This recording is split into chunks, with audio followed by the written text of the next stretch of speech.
And so, your yeah, my sponsor. first sponsor, yeah. So, and he was this crotchety but lovable, but like no bullshit, but really AA big book and stuff. And I didn't know what he was doing because I was really resistant. And we did step one, which has been actually brought to my attention. And I actually took my first step with my bartender when I said, I'm an alcoholic and I don't want to drink anymore. Yeah. You know, Yeah. I didn't know that. That was my first step. Yeah, that's my first step. Yeah. Admitting. Yeah, admitting my, and, Who wants to do that? That's a hard one. yeah, but we did step one, we did step two, and then it came time for step three. And I was pretty certain, and I just told Dick, I said, well, I'm not going to do step three because I don't believe in God, I don't believe in a power greater than myself, I don't believe in any of that. I don't want any part of it, I don't want any of it. So let's just skip that one and we'll move on. And I said, let's just go to 4. Okay. And he said, well, it doesn't work that way, John. And I was like, well, it's going to, because I'm never going to do... well, this is the way I'm doing it. Yeah, because I'm never going to do the third step. And he was like, well, okay, but like we're not going on to 4 until we get you to 3. And I said, well, then we're going to have a standoff. Like I was really adamant. I was like really, really adamant. And this man would pick me up maybe 10:30 at night. We would drive to a deserted parking structure on the top, completely dark, and we would sit in that car and he would just talk about life. Like he would just talk like just simple talk and blah blah blah. And I would sit there and think like, what's this about? Is he gonna make a move on me? Is he like, what is this about? Like, why aren't we talking like, you know, sobriety? Yeah, what's going on here? Yeah. And stuff. And then like maybe a year, like I'm skipping over, maybe a year later as I'm like reading stuff in the books and stuff, I'm having these flashbacks of what I was reading in the book was exactly what this guy was teaching me in the car. It was like exactly, I was like, oh my God, he was breaking down the big book to me in simpler terms. Like it was like an epiphany to me. I know, it was, he was only talking sobriety to me, but in simple layman terms. You know what I mean? Where I could understand. It was like really powerful. And so I want to say we went a good year at my standstill. Yeah, I was going to prove my point. I was going to prove a point. At your standoff. Yeah. But this beautiful man, Dick, he had this thing called We Care About Life. Okay. And, you know, obviously it was in the mid to late 80s. And the AIDS epidemic was spiraling out of control and it was running rapid. And every single person that I knew, we were going to memorial service 1, 2, 3 a week. Wow. People were dying right now. People we knew, people in sobriety. And I remember going to 3 in one day, memorial service. And so Dick had us, because hospitals had quarantine AIDS floors that you couldn't go up on unless you had a mask and a gown, blah, blah. And Dick says, we have to go to these hospitals and we have to infiltrate the AIDS ward. And we would go at 11 o'clock at night because he said that's the scariest time for the patients. It's when the hospital is quiet and there's no activity. They're wide awake in their rooms. Their friends have abandoned them. Their family has abandoned them, and they're laying there alone. And he says, and he sponsored like 12 to 15 guys, and we would all go. And he said, when the elevator door opened, you guys just go in the hallway and pick a room and just go in a room. He goes, I'll go to the nurses' stations and I'll handle that. And I'm like, I know. And we would do that. I want to say 3 or 4 nights a week. No kidding. At midnight, sitting in rooms, a complete stranger, near death, and just sit and talk. There wasn't a lot of information. No. Yeah, it was at the time like, You can get it by breathing the air. You can get it by touching someone. You can get it, Although I was doing my part, I was sitting in that chair where you were laying in this hospital bed and not coming near you. And I remember this guy named Jose, and I'd gone to his room like 2 or 3 nights in a row.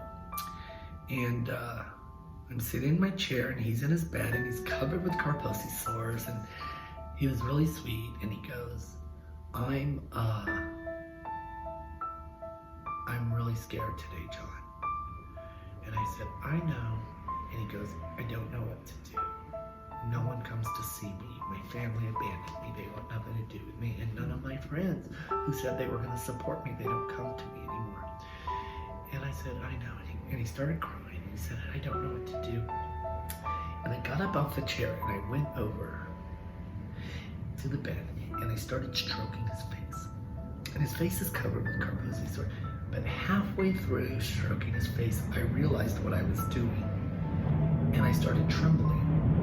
And I was like, oh, what am I doing? Like, oh my God. But I also know I couldn't react because, and so I was trembling so hard, and I looked in the doorway and my sponsor Dick was standing there. And I said to Dick, Dick, what's happening? Like, what's happening right now? And Dick said, it's God working in Jose's life. It's God working in Jose's life. And I thought, literally every ounce of being of myself just sort of, I exhaled and I was like, oh my God, it's not about me. Yeah. Oh my God. I'm now, FYI, 2 years and 1 month sober and still hadn't done a 3rd or 4th step. And I realized, so this was 1988, and I had that realization at 2 years, 1 month sober. Oh my God, it's not about me. Yeah. It's about my fellow. It's about my fellow man. Me, this guy is like struggling with his last breath. Days later, Jose was dead, and days later, I was telling Dick I was ready to do my 3rd step, and because in true John Pascal form, I have to be hit up the side of the head with a brick. And I have to have proof. Yeah. Yeah. You have to prove it to me. Yeah. Mm-hmm. And I got to see higher power. You know what I mean? Yeah. It wasn't what everybody was talking about in the room. Right. I got to see it. And so I said, Dick, I'm ready to do my 3rd step. He goes, okay, well, we're going to do your 4th step first. Hand to God. Hand to God. Oh my goodness. Yeah. I said, well, no, no, we got to do, that's not the way it's done. You do 3 You and then told 4. me. Yeah, over a year ago, Yeah. you told me. Oh, he goes, well, I know. We're going to do your 4th step. Here's the way you're going to do it. He gave me the sheet, the worksheets and everything, and he goes, you need to be the most searching and thorough you've ever been, and the most honest you've ever been. And at this point, I trust Dick more than I trust anybody in the world. So I put it all down. Everything. Every dirty little secret, everything, every ounce of abuse, everything. Everything. I put it all in here. It was all in here. And I go to Dick, and I said, I'm done. 6 weeks later, it took me 6 weeks. And I said, I'm done. And he said, okay, come over to the house. And I went to the house, and he goes, who are the 3 people you admire most in Alcoholics Anonymous? And I said, what? And he goes, no, write them here on the paper. And I wrote them there on the paper. And then he goes, now, who are the 3 people you can't stand, people that you just don't like? And I wrote the 3 of them on the paper, and we tore them up, put them in a bowl, and he goes, okay, draw one. And I drew one, and it was one of the guys I could not stand. this guy named Kirk. And he goes, you're going to call Kirk and you're going to read your 4-step to him. What? And I said, there's no way. I said, everything in my life is in there. Everything. He goes, I know. And I said, Dick, I'm not going to do it. He goes, you are. And he goes, and you're going to call him right now from my house. Oh. And I called this guy, Kurt, who I could not stand. I could not stand this guy. I called Kurt, and I said, I'm sitting here with my sponsor, and I have my 4th step, and he suggested I call you and read it to you. Would you would you let me take my 5th step with you? And he said, yeah, Saturday at 2 o'clock, whatever. I'm paraphrasing that, I can't remember what day it was. And so I said, okay. And then I showed up to his house, and I sat and I told this guy who I could not stand every dirty secret that I ever had. Whoa. And when I finished, hours later, Kurt said, you're supposed to call your sponsor from here. I was like, oh. And I called Dick, and Dick said, so you're done? I'm like, yeah. He goes, okay, come over to my house right now. And I said, what? And he goes, come over to my house right now. I said, okay. And I went over, and Dick had this beautiful, all these candles lit, and on the floor, and we sat, and we did the 3rd step. Oh my God, you're killing me. We invited God into my life. Because I had the willingness to do the 4th and to trust him enough to tell my secrets to this guy who I could not stand. And I don't think I've ever heard that. Is that wild? I've never heard that before. It's my life. What's my experience? That's my first few years in Alcoholics Anonymous. Wow. And guess what happened? Guess what happened? You and Kirk are best friends. Kurt and I became really good friends. We became really good friends. Of course. The nicest guy. The nicest guy. Do you find that this is what I find, some people that I feel like I don't like or I can't say, there's something in them that reminds me of myself. Of course. And that's what it is, you know? Yeah, it's like a reflection. It's like a mirror of. Yes. And yes. So that's really like my whole foundation for my sobriety. In my first 2.5, 3 years, I learned. I learned willingness. I learned powerlessness. I learned fellowship. I learned service.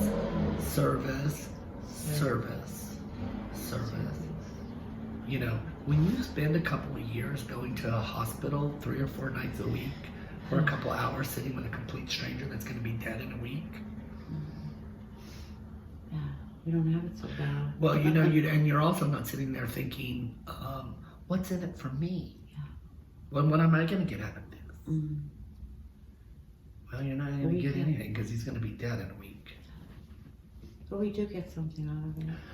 Well, yes. It was for me, it was the foundation and the chain line. And so those first few years, like being Dalton stepping in front of me and the sponsor and stuff, we did nothing but service work. It was my sobriety was really service fueled.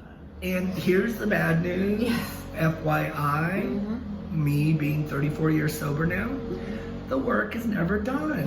How about that? Damn it. Never done. We don't graduate from this. Yeah. I thought I'd get No. partying like, hey, you did it. Here's your certificate. You No.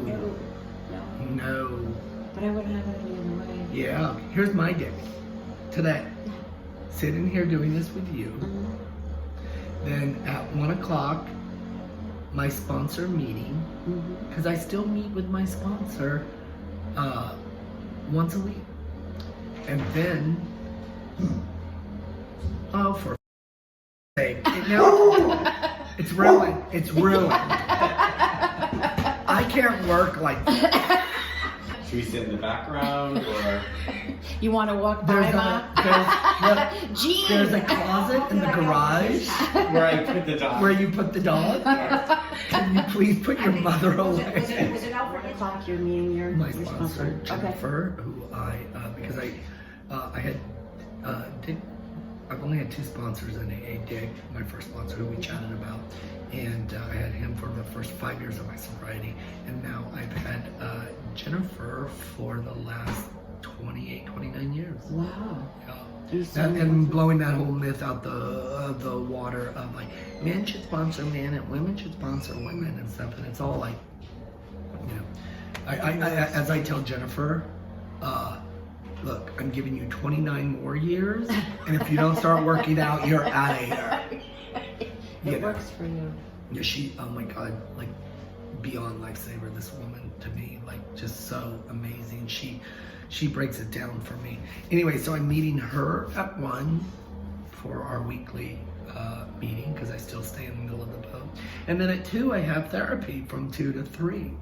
No, 2 to 3, Jennifer, 3 to 4, therapy, because I believe in seeking outside help. And you know, it's been a little shaky for me, not sobriety wise, but for the last couple of years. I've had a couple of years of hard time, so I had to seek some outside help and stay close to my sponsor and stay close to my program. And see, that's the beauty of time. The beauty of time, maybe it doesn't guarantee you that you're never going to go out again, but what it does do for me is gives me the tools quicker to know what I need to do when I'm in trouble. You know, and a couple of years ago, I found myself in trouble, and I knew immediately the action I had to start taking to get myself out of it. You know, after I went through the self-pity, because that never goes away either. You know what I mean? No. But I get to squash that sooner, also. Sooner. Yeah.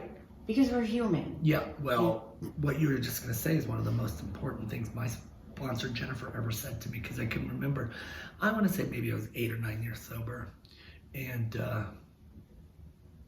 I was going through it. Like, I've probably had 2, maybe 3 in 34-year monumental moments where I thought, I'm in trouble. Like, I'm in trouble. And this was my... In trouble that you're going to drink? Yeah. Okay. Yeah, in trouble that I'm going to drink or not care what happens. Okay. I don't want to say kill myself because... but you wouldn't because care. I don't have suicidal tendencies, but I wouldn't care if I died tomorrow. Okay. You know what I mean? Yep.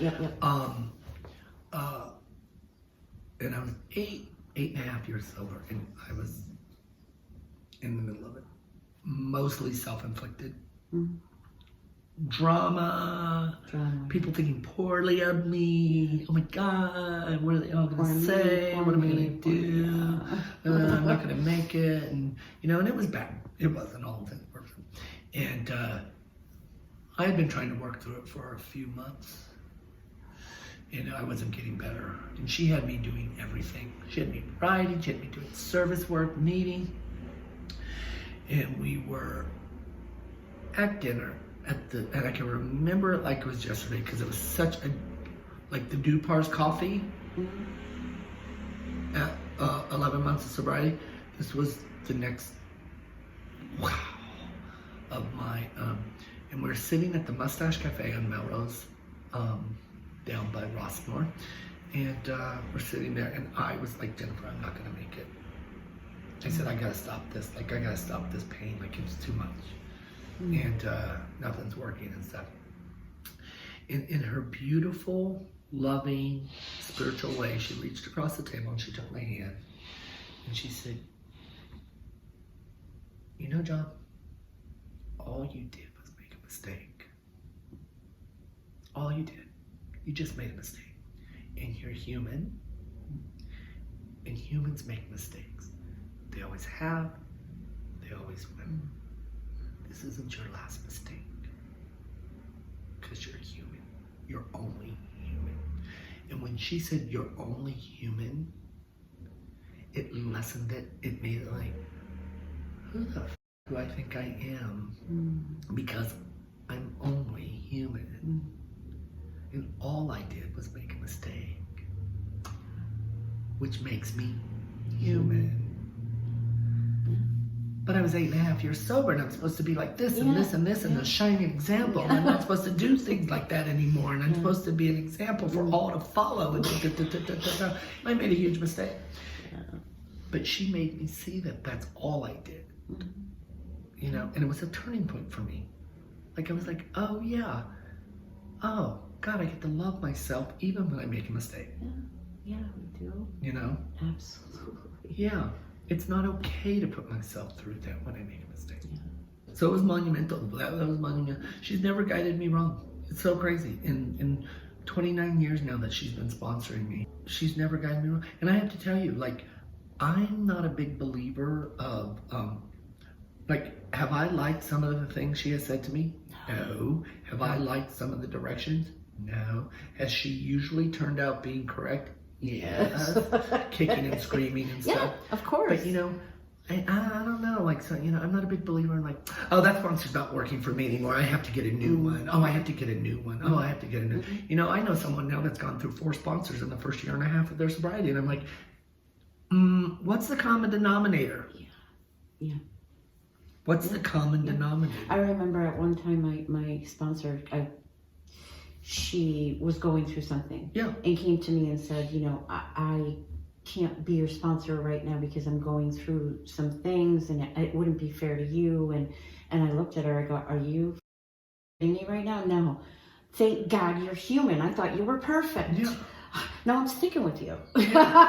And you do what you need to do, but no, I'm not going anywhere. It was freeing for me because I was so afraid to do something wrong because I put her way up here. Yeah. You know, and to know that we're all in this together. We are all in this together. Yeah. You know, and you don't throw someone away because you don't like something, you know, you know. Yeah, that they tell you or whatever, you know what I mean? We don't like to hear it. Of course we don't want to hear it. That's why I didn't want to ask her to be my sponsor in the first place. I knew she was going to tell me stuff I did not want to hear. Yeah, like I have my bestie, my literally go-to guy that I literally has been in my life for 30 years. And we live blocks from each other here in the desert. Now, mind you, we were next door neighbors in West Hollywood. Divine blocks from each other here in Palm Springs. And I still talk to him once or twice a day, 7 days a week on the phone. This is a guy that is not afraid to tell me exactly what it is and the way that it is. But he has a way of doing life. But he has a way of doing it, saying, you know, John, you're so full of shit of doing it, you know, and then you know you do this, and then you say this and stuff, but then he says he always follows it up. But you know what, pal? I get it. The validation. Do you know what I mean? Like it's like not making me wrong. Yeah. You know, calling me on my shit, but like I get it. Yeah. I know why. Yeah, I know why exactly. Yeah. Like not throwing me to the wolves. Yeah. Right, you know what I mean? So that's like to me, that's a beautiful friendship, is someone who can call you and stuff, but then in a loving way, but then like, but I understand, man. I get it. And I found that the more I got into sobriety, the more I loved myself. So if someone didn't like me or love me, it was okay. Yeah. I didn't keep going back for more because I'm going to change your mind. Yeah. Yeah. You know, I'm going to change your mind. Yeah. Fuck you. But seriously, no, I would do more for strangers. Yes. Because I wanted them to like me. Yes. You know? Yeah. It's okay. Love me. Yes. Huh? And it's okay. Yeah. You know? I still love you. I wish you well. You know? But I don't lose sleep anymore. My favorite saying is, I still love you.